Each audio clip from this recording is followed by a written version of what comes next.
Very good afternoon, all of you. Hope you all are doing good. May God bless you all. Welcome to Commerce first year class. Since last 2 days, we are learning the theory answers, which forms the first part of your Commerce 1 paper. We have done LAQs last 2 days, and today we move forward with some SAQs and VSAQs. Okay.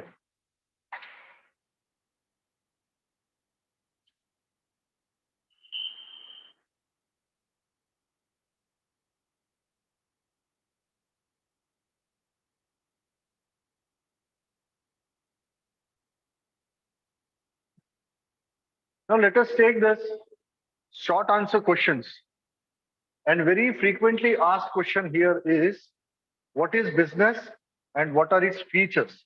What is business? What are its characteristics? Very, very important. Define business and explain its characteristics. Now, business is a state of being busy. You are busy with something, then you are said that you are doing some business.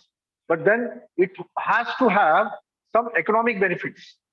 Okay, it has to have some economic benefits. That is a correct factor when we call it as a business. Okay, so there is a definition given by Hane, L.H. Hane. What is business? Defined as any human activity directed towards producing or acquiring wealth through buying and selling of goods. Very important and very short. Learn this definition, please.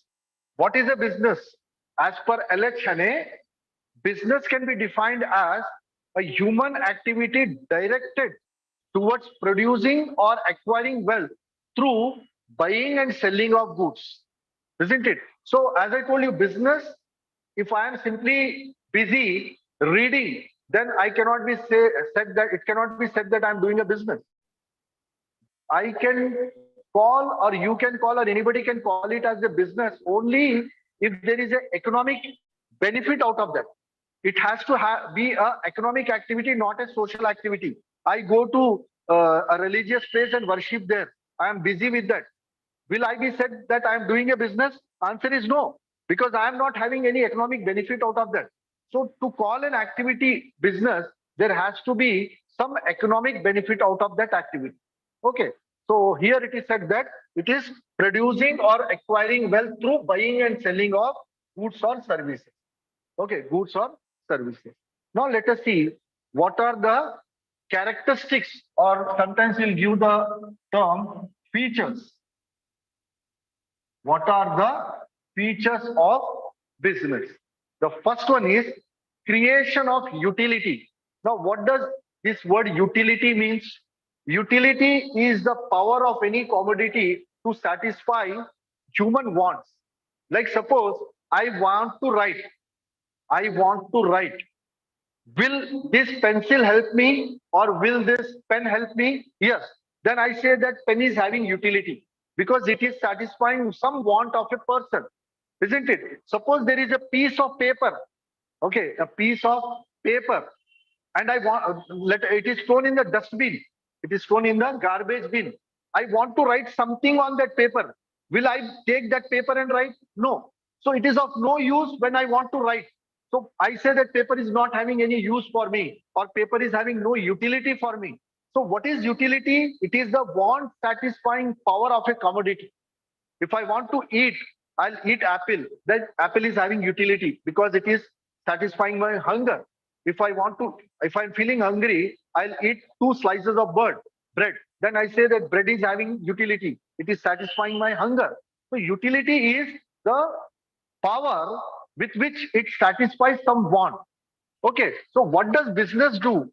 Business will create utility in the commodities. Business makes goods more useful to satisfy human wants. It adds time, place, form, and possession utility to various goods. Okay, what will business do? Like I'll give example. Suppose there is a product in manufactured somewhere in, let us say, Kashmir. There is a commodity, there is a product manufactured in Kashmir. Let us say Kashmiri shawls are there, sweaters are there. They have a huge demand in South India, or let us say in Hyderabad, they have a huge demand, right? So these Kashmiri shawls will have utility only if they are brought this market, the market of Hyderabad, isn't it? So how it is done? It is done by business. It is done by business. So it takes care of, you underline this, time, place, form, possession, utility. I gave the example of place utility. From Kashmir, they came all the way from Kashmir, transported to Hyderabad. So place utility is created. Suppose there is a raw material, there is wood. We want a chair. That wood is converted into chair. So that is form utility. We have changed the form, right?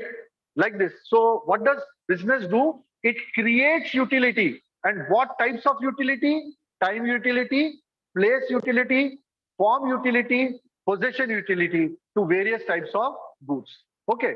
So that's it. The second one is business deals with goods and services. Again, this is a very important characteristic. Basically, in the definition also, we see this. What is business? It is buying and selling of goods or services.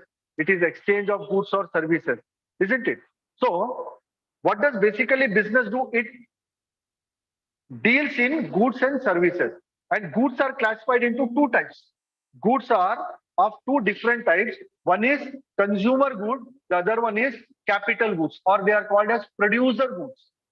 One is consumer goods, the other one is producer good. Now, what is the example of consumer good? See, you are feeling hungry, you eat a bread. That is a consumer good. It is directly satisfying your want, isn't it? You are feeling hungry, you eat an apple. Apple is a consumer good. That is directly satisfying your want. You want to write, you take a pen or a pencil. A pen or pencil is called as a consumer good because it is directly satisfying your want. But there are one more type of goods which indirectly satisfy your want. Like say, for example, we have an oven. I said when I feel hungry, I ate a bread, a loaf of bread or a slice of bread. Okay, so bread is a consumer good. But where is that bread? Where do we manufacture or produce that bread? It is done in an oven. So oven is a producer good or oven is a capital good like that. Example I can give very other example. Any machinery which produces something, any machinery that produces some other goods, that machinery is called as a producer good. So producer goods also satisfy human want, but not directly, indirectly, right? They, bread, consumer good. Oven, producer good. We bake the bread in a oven, maybe small or big. We bake the bread in a oven. So bread is a consumer good and oven is a producer good. Okay. Then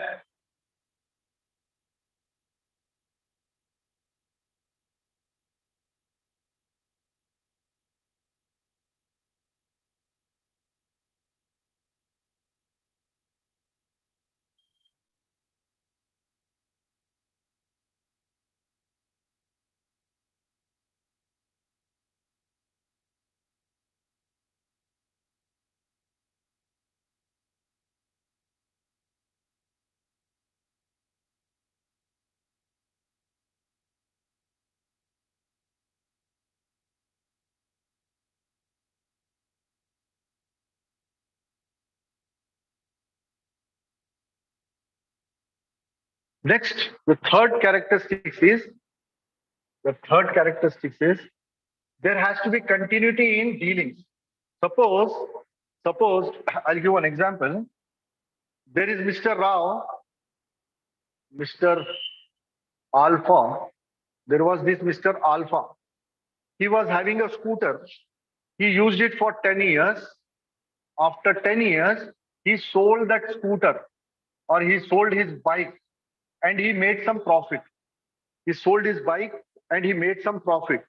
Can we say that Mr. X is doing a business of selling bikes or scooter like this? No. Why? Because there is only one transaction. There is only one dealing. If he does it again and again, then only we call it as his business, right? This is once in a blue moon. If you are indulging in any activity, that cannot be called as your business, isn't it? So to call it as a business, there has to be continuity in dealing. Okay, he should be doing the same thing again and again. Like what is given, for instance, if a person sells his old car, it is not business, though seller gets good money in exchange. But if he opens a shops and sells cars regularly, so here Mr. Alpha is selling scooters or bikes regularly by opening a showroom, then we can say that Mr. Alpha is doing business. So there has to be a continuity in dealing. If you do a business once in a blue moon or once in a while, we cannot call it as his business. Okay. Then the next one is sale, transfer, or exchange. Very important character again. There has to be an activity of sale, or there has to be an activity of transfer, or there has to be an activity of exchange to call that particular activity as business. Sale means buyer and seller. Transfer means again moving from one person to another. But let us say, see, seller, let us say if I need a pen, I go to stationery, I pay 20 rupees, I buy a pen. This is a business for the stationer. Okay, there is a transaction of sale, we call it here. There is two parties. There are two parties. One is the seller, the other one is the buyer. But suppose there is a transfer. Suppose there is a transfer. Like what transfer? Suppose I have a computer. There is somebody who wanted to use it. He wanted to use it. I gave it on rent to that party.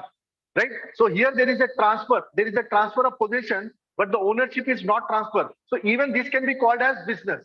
And there is exchange. Exchange of goods for goods, you have learned, no? Barter system, even that can be called as business. So there can be either a sale transaction or a transfer or an exchange to call it as a business. Okay. All the business activities involve what? Transfer or exchange of goods and services for some consideration. If I am giving it free of cost, it is not called as business. There has to be a consideration in return. Like even in barter system, I said, no, I gave one bag of rice and took one bag of wheat. I gave bag and took consideration as wheat. So there is a consideration. So this activity also can be called as business.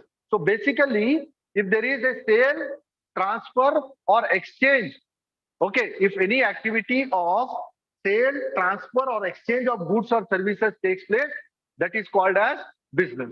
Next, profit motive. Very important. Again, this can be asked for 2 marks. What is profit motive? It can be asked for 2 marks. Now, what is profit motive? See, the very basic thing I told you, to call any activity as business, it should be an economic activity first. It should be what activity? Economic activity. We cannot call social activity as business. I am giving charity. Suppose I am supplying food packets in an area where there is drought or flood situation is there. I go and supply food packets free of cost. Is it called business? No, because it is not an economic activity. It is a social activity. But suppose if I go and sell food packets and I am taking consideration, I am taking money in return. Is it business? Yes, it is business. So basically, to call any activity as business, there has to be a economic outcome. There has to be an economic benefit. Here, whoever is starting business, tell me with what intention does he start the business? Does he want to do the business for charity? He want to give goods free of cost, or he want to sell it? Obviously, he want to sell it. He wants to earn profits. So profit making is one of the important aspects of any business. If business is done for charity, I mean, basically it cannot be called as business only, because charity, there is no consideration. So profit motive is one of the important activity. But one thing is very important. Those profits should be earned through fair means, through legal means. You should not cheat the customer and try to earn more profit. That is unethical. That is not business done. You are buying something for 1 rupee and selling it for 100 rupees. Tell me, is it ethical? It is not. Moreover, it's not legal also. It's not illegal also. So profit, though, is an integral part of every business. Profit is a must for every business, but then the profit should be earned legally and by fair means. Okay. So business should never exploit society to make money, because business exists in the society only. You have any shop, where is the shop? It is existent in the society only. And who are the buyers? The people living in the society only. So when you are earning from the society, do not cheat the society. Do not cheat the people in the society. That is how your profit should be earned. Not just because you want to earn more and more profits, you are cheating people, unethical. Next is risk and uncertainty. Risk and uncertainty. Every business, this is very important aspect or feature of any business. Every business involves risk and uncertainty. You will not find a single business without risk, without uncertainty. You never know, no? See, the best example we can give, 2 years back when pandemic was there, when corona was existent. Tell me, most of the shops or business were closed for 2 to 3 months. They were totally shut down for 2 to 3 months or 6 months also. So this is an example of uncertainty. This is an example of risk. We do plan so much, but we never know what is going to happen tomorrow because tomorrow is uncertain. The same way, in any business, risk is uncertain. Risk and uncertainty is there. So, what does businessmen do? They will act very prudently to cover that risk, to come over that uncertainty. The businessman will take insurance policy. Okay, this you'll learn in your second year, insurance contracts and all that. But then insurance is economic activity that will help overcome the risk and uncertainty. Okay. Next is economic activity. This I told you in the beginning only because if anything is done for social reasons, we cannot call it as business. It should be done with the intention of earning money. Then only we call it as a business. Okay. So these are few very again 90%, yeah, 95% chances are there that you would get this question in your advanced supplementary and very easy also. Please go through this once. Okay. We'll take one more question.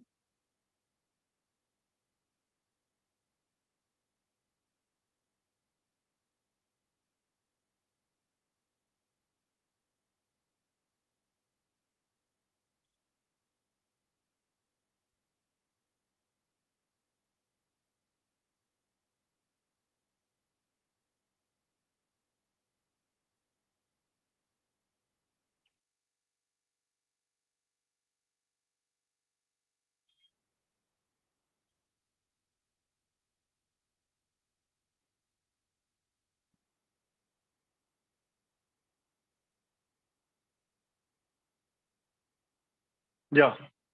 This also I'm expecting this time. What are the features of LLP, Limited Liability Partnership? We have learned about partnership, no? Partnership where minimum 2 members, maximum 50 members, Partnership Act 1932. Okay, this is the new form of business organization, very much expected in for a short answer question. Limited liability partnership. If you remember, while telling you partnership, I told you a partnership is having unlimited liability. A partnership is having unlimited liability. The liability of partners is unlimited. That is a big disadvantage of it. And there is a limitation that you can take only 50 members as the partners. So to overcome these two shortcomings, what two? One is unlimited liability. The other one was limitation on the maximum member. To overcome these two disadvantages, a new form of business organization came into existence, which is called as limited liability partnership. I can say that this is having some few features of partnership and some features of a company. A limited liability partnership is a combination of partnership and company, I can say. Okay. So again, I am expecting this for 5 marks in the advanced supplementary. So let us discuss this. So as the word itself says, what is the first feature? Limited liability. Here, the liability of partner. Now, here we need minimum 2 members and maximum you can have any members in case of limited liability partnership. LLP may you can have minimum 2, maximum you can have any number. So maximum you can have any member is a feature of a company, no? Unlimited members. So as I said, it is a combination of both partnership and a company. Some features are like partnership, some features are like company, right? The first one is limited liability. Unlike partnership, Here, the liability of each partner is limited. It is limited to the share in the business. Whatever amount he has invested, let us say there are three partners in LLP. There are three partners in LLP. R, and R. RRR. There are three partners in a LLP. Suppose R1, R2, R3. R1 has invested 5 lakhs. R2 has invested 8 lakhs. R3 has invested 3 lakhs.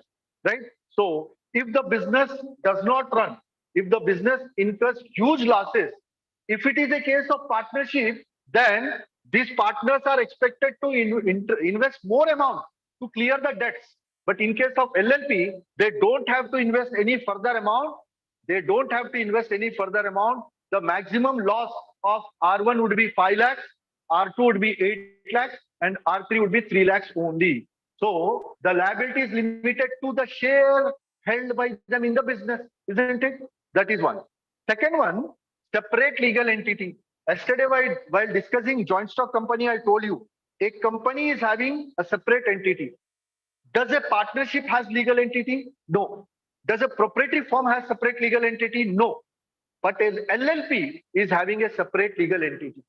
So again, I am repeating, I said LLP is a combination of partnership and company. Some features of partnership, some features of a company. So this feature is taken from a company. A company is having a separate legal entity, no? In the same manner, a LLP is also having a separate legal entity. That is, a LLP can enter into contract with anybody. It can sue somebody, or it can be sued by somebody. Right? That is it. So registration can be done in the name of LLP. It can enter into a agreement with external parties on behalf of the business, just like a joint stock company. Number of partners. I told you in the beginning, what is the minimum number of partners you can have in a LLP? 2. There is no limit on the maximum number of partners required in LLP. It is mandatory that at least one person should be a resident of India. Okay. He should be a resident of India. See, well, we don't need an elaboration on this point, but resident and citizenship are different. Residential status and citizenship are two different things. When I said resident, I don't mean citizenship. Citizenship is different, resident is different, but we don't need an elaboration on this point. For you, it is enough to know that he should be a resident of India. Okay, so to be a partner, at least one member should be a resident of India in case of a LLP. Then perpetual succession. Perpetual, I told you yesterday, perpetual means permanent, continuous. Just like a joint stock company, a joint stock company is also having perpetual succession. No, members may come and go, but the company continues to exist. Company will not be winded up because some few shareholders die. Okay, a company cannot be winded up or liquidated because some shareholders died. No, a company continues to exist in spite of members coming and going. In the same manner, a LLP also continues to exist in spite of its member coming and going. The operations will not be affected even if the partners become insane or insolvent or if they retire. Okay. So it is a feature of a company, we can say. Next, mutual rights and duties of the partners. What are the rights and duties of partners? Just like in case of partnership, we have the rights and duties of partners. No, here also mutual rights and duties of partners are defined. There should be an agreement between the partners. There should be an agreement between the partners or between, like if you remember, when I told you one of the essential elements of a partnership firm, there has to be an agreement. Okay. If it is a partnership firm, there has to be an agreement between partners. That agreement can be either oral or written, I said. So in case of LLP also, there should be an agreement between partners or between the partners and LLP. That is must. Okay. Then lastly, liability for unauthorized act of one partner. In case of partnership firm, if one partner commits something it is applicable on all the other partners. Okay, that is a mutual agency, we say. One partner represents the firm. A partner is both a principal and an agent, we say. So if one of the partners makes some commitment on behalf of the firm, then every partner is obligated. Every partner has to honor that commitment made by one partner. But here it is not the case. If one partner makes some false commitment, the rest of the partners are not liable for that. Okay, so there is no mutual agency, we can say, in case of a LLP. A partner will not be held liable for the unauthorized or independent act of other co-partners. But then, in case of partnership, it is applicable. Mutual agency is applicable in case of a partnership firm. If the partner makes some commitment, even if it is a false commitment, then it is an obligation on the part of other parties, which is not in case of LLP. Okay, so go through once.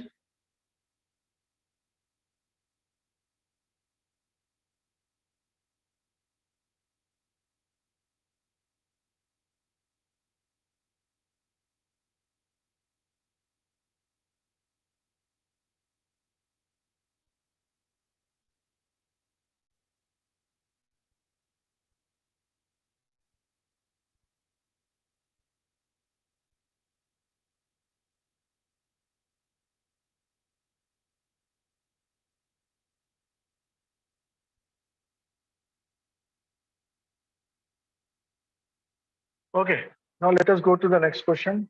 See what is the next question. This is LLP. Again, this also. What are the functions of a promoter? What are the functions of a promoter? First of all, you'll get this question for 2 marks. Who is a promoter? Who is a promoter? Right? Promoter, see, when does a company comes into existence? After getting the certificate of incorporation, a company is said to be formed. Company existence में कब आती? Certificate of incorporation issue होने के बाद आती. Certificate of incorporation कौन issue करता? RSU will issue. RSU कैसे इशू करता? There will be few people who will submit certain documents which we discussed yesterday. Okay, ROC will get a request from a group of people or from some persons submitting certain documents like memorandum of association, article of association.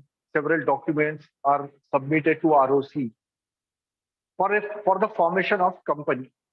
Those people who submit those documents, they are the promoters. Okay, they are the promoters. After the promoters submit the documents and pay the fees, ROC will issue certificate of incorporation. The company will come into existence. Let us say X Limited company is formed. X Limited company will issue shares to the public. They become shareholders. Shareholders are the owners of the company. These are the subsequent things. But the first thing is, who are the people who are the one who actually scratch this? Who are the people who get the idea of starting a company? Who are the people who conceive the idea of starting a business by forming a company? Those people are called as promoters. So promoters are the persons who conceive the idea of starting a company to do some business, right? So promoters are, a promoter is one who undertakes to form a company. He is instrumental in bringing a company into existence. Promoters may be individual, a firm. We have different types of promoters. Okay, we have different types of promoters: individual promoters, institutional promoters, accidental promoters. Okay, like this, we have different types of promoters. So promoter may be an individual, a firm, an association of person, or a company. Okay, now let us see what are the functions. See, such a short question, answer, and you can back 5 marks. Only 5 functions are given. What does a promoter do? First of all, who is a promoter? Promoter is a person who conceives the idea of starting a business and submit the documents and required fees to ROC and get the certificate of incorporation. Simple. What are the functions? What all I told are covered here. See, a promoter conceives an idea for setting up a business. He is the one who actually gets this idea of starting a business, for which he will approach ROC with the required documents and fees. A person or a group of persons. Second, He makes preliminary investigation and ensures the future prospects of the business. See, if I want to start a business by investing some lakhs and crores of rupees, is it not wise on my part to do a primary level of investigation whether this particular product will survive in the market or not? I definitely have to know. I definitely have to. See, even if you are buying 1 kg of mango, we check whether the mango is good or rotten.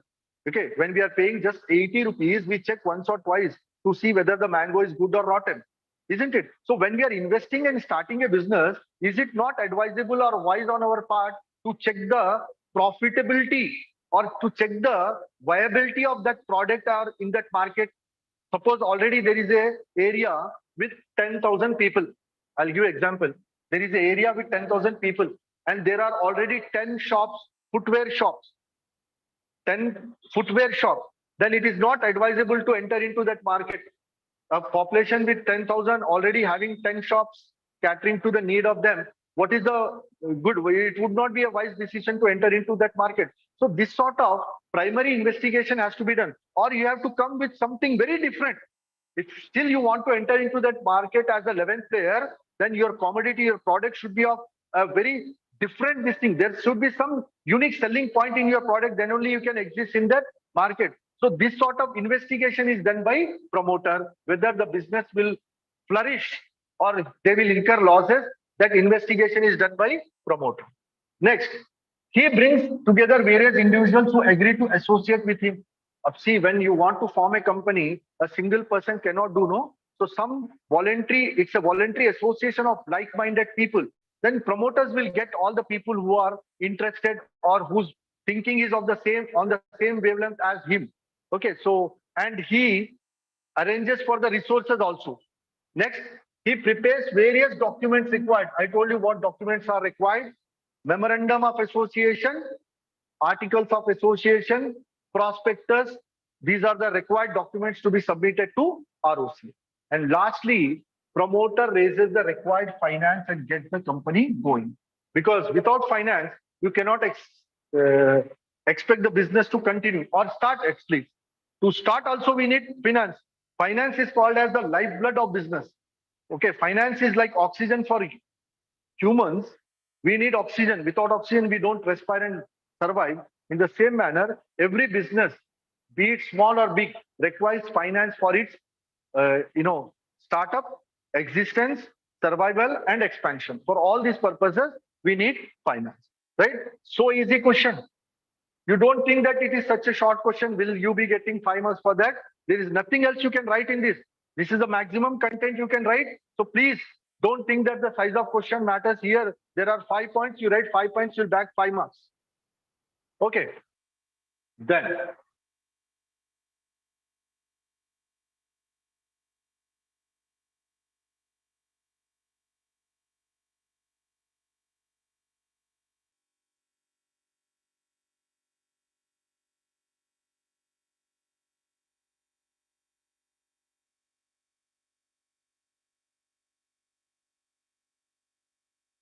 one more economic.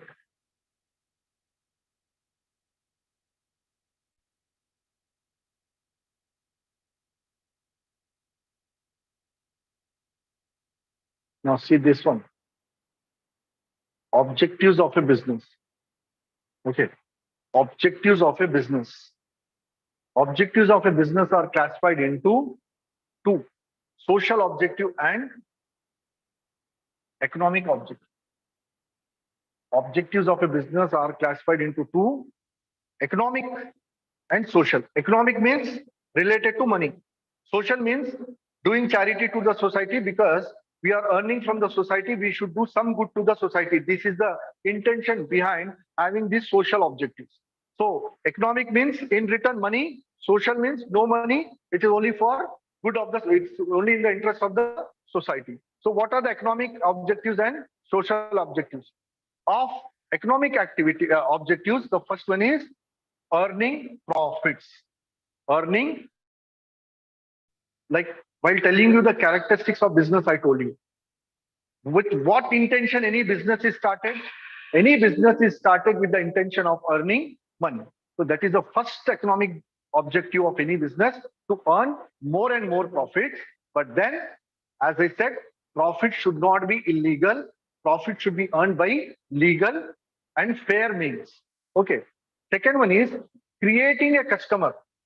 Creating a customer. A businessman can earn profits only when there are enough customers to buy and pay for these goods and services. No, see, when can he earn profits? Only if sales are made, or let us say from the other point, only if purchases are made by the customer.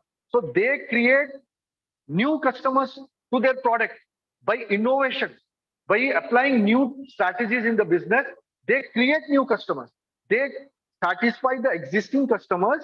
At the same time, they strive to create more and more customers. We see in the mobile market, no, what they do.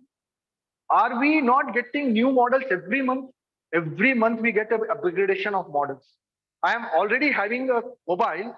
If any new features, any enhanced features are there, what I will do, I will sell this one and again buy new model. So what the companies are doing, they are satisfying the existing customers. At the same time, they are creating new customers from the existing customers only. I already am a customer of some brand, let us say. But then since the features of the new product, new model are good, I am going with the new model. So I am a customer. Again, I am becoming a customer. I am a customer of that company. And again, I myself am becoming a customer of that company. So they are creating customers, getting innovative ideas. They are creating new customers. That is one. Then innovation. I told this point here only. Innovation is if any business want to survive in the market, it has to be innovative. With the old conventional traditional methods, nobody can survive in the market. That is the reason we get new models in mobile industry. Okay, so to survive, they have to come out with these new innovations. So only 3 points are there. These are the economic benefits.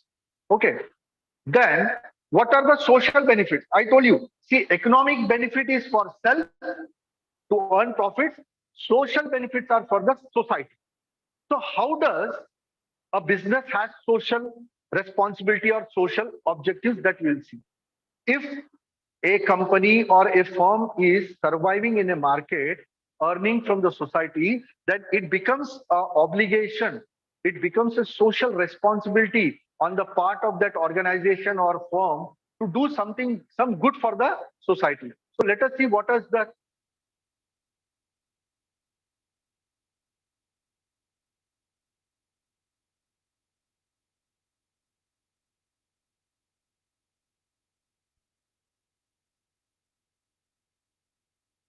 now what are the social objectives you see?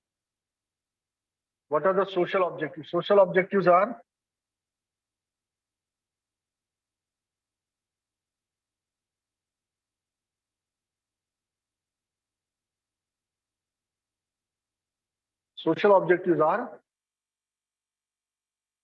supplying desired goods at a reasonable price. See, any business is surviving in the society, so they should not try to cheat the customers in the society. They should earn profits, but by fair means, legal means. So they should try to minimize the profit. They should try to sell the products at a very competitive price, at a cheaper rate, not to cheat the customers. Okay, that is the first social responsibility or first social objective of any business. The second one is fair remuneration to the employees. Whoever is working in the organization, those people also come from the society only, no? They come from the society only. So as a part of good deed towards the society, every business tries to pay good remunerations to the employees, at least fair remuneration, let us say. At least an amount where they can survive, where they can look after their family in a good manner. That much salary should be paid to the employees. Next is employment generation. Obviously, this is happening. See, even if I start a small shop, I will have to hire 2 people at least. So that is a social responsibility. Whenever any business is started, they are generating employment. Even if it is a small mobile shop or a tea shop, there at least one small boy will be hired. A person will be hired to serve tea to the customers. So this way, that person who has started the tea stall is self-employed. He is doing on his own. but has created a job for one person who is serving the tea and earning daily wages. So this is a social responsibility of every business to create new jobs, to help government by generating employment. Next, social welfare. Whatever, like we see this in case of big industries, big companies, they are doing charity. They are, contributing to hospitals, educational institutions, orphanages, schools, all these, right? So whatever profits we are earning, that amount should be spent, a part of that should be spent for social, cultural, and religious activities. I'll tell you, there is one company in India, that is Tata. They give 65% of their profits as charity. Okay, they take only 35% and rest 65% they share, they give as charity because they consider it as their social responsibility. So even in the same manner, even if small businessmen are there, as a part of social responsibility, they should come forward for doing charity and good to the society. Okay. The last one is payment of dues to the government. That is, every businessman who owes tax, those taxes should be paid in time. Okay, because tax is one of the major source of revenue for the government, and with this revenue only, the government will take up the welfare activities in the interest of the society. So taxes or any dues should be paid without manipulating the income by fair means, without hiding your profits. Taxes should be paid fairly. Okay, that is it. Next we'll take features of LLP we did, functions of promoter we did. Then we have what are the sources of short-term finance. Now, before that, let us see what are the classification of finance. Sources of finance are classified into three categories.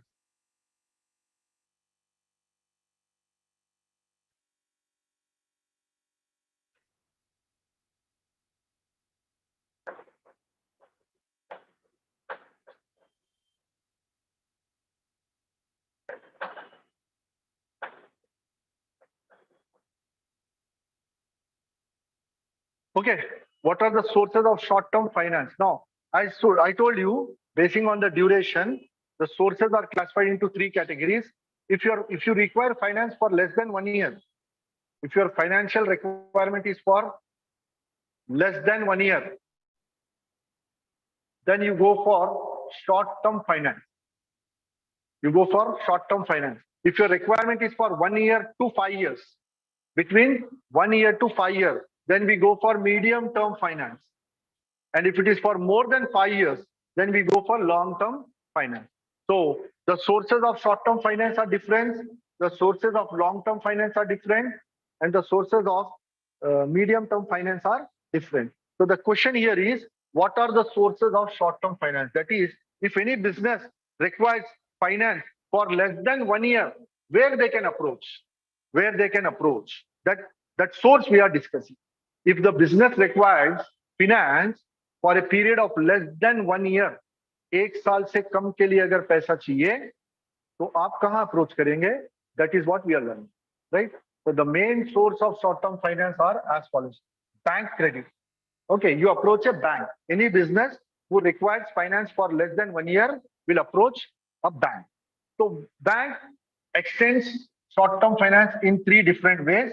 One is loan, second one is cash credit, third one is overdraft. Now, what is loan? I'll give one example, you'll understand.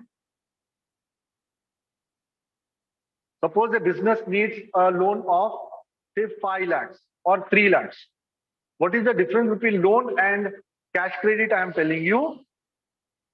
Suppose on 1st April 2020, I applied for loan and got sanctioned that the same day, let us say 3 lakhs. The loan is sanctioned on the same day, 1st April 2020.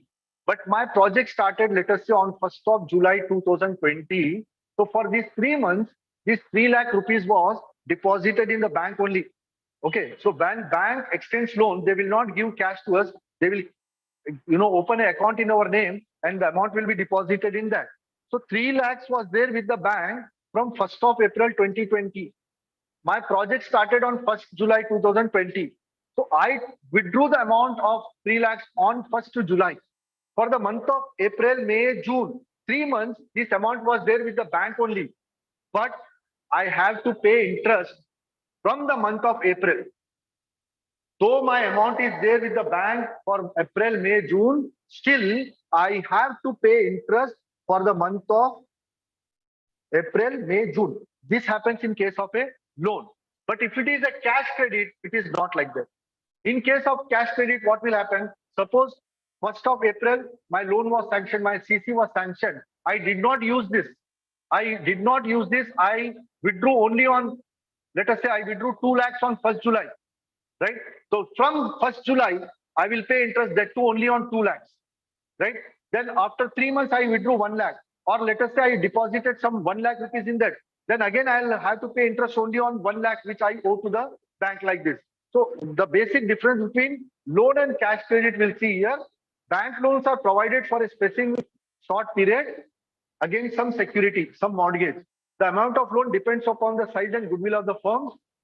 Such advance is credited to a separate loan account and the borrower has to pay interest on the whole amount of loan. But in case of cash credit, it is not like that. It is on the actual amount withdrawn. Like in this case, I told you, no, he withdrew only 2 lakhs. So he has to pay interest only on 2 lakhs. Then overdraft. Overdraft is a short-term facility. Normally, it will not be extended for more than 6 months. Like suppose I am having a balance of 1 lakh in my bank. I am a very good customer of the bank and I had issued a check of 1,12,000 or 1,10,000 to some party.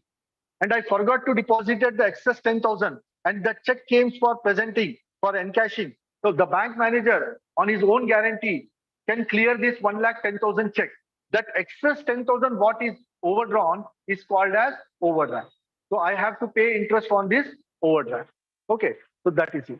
Next we have trade credit. Trade credit, this comes out of the trade transaction. Okay, this comes out of the trade transaction. Normally, every party these days, it has become a very important feature of the market that you have to sell goods on credit, right? And give a time period of maximum they give 90 days time period. That is 3 months time period. So suppose A is selling goods to B. Okay, A is selling goods to B worth rupees 1 lakh and is getting 3 months time to pay. So B is availing this. See, B got this 1 lakh rupees and B will sell these goods in the market and only after 3 months B will pay the amount to A. So here for 3 months B has generated a revenue of 1 lakh rupees we can say. So that is what trade credit is. So here A is the creditor and B is the debtor. For A we call it as trade receivable 1 lakh rupees and for B we call it as trade payable. Okay. And the last one is installment. We see this mostly in case of electronic goods. White goods we see. We go to the shop, we purchase it and pay the amount in installment. Okay, we are paying the amount. Let us say I purchase a fridge of 52,000, but I am making the payment of 5,000 every month. So here also credit is raised. I got this advantage of making the payment in parts. So that is installment credit. Then advances. Some business organization get advance from their customers. It happens, no? Suppose you get a bulk order from your customer to manufacture something. Let us say I am a manufacturer of marker pens. I got an order from some big educational institution for 20,000 markers. So the total value is, let us say, 2 lakhs. I may ask 50,000 as advance.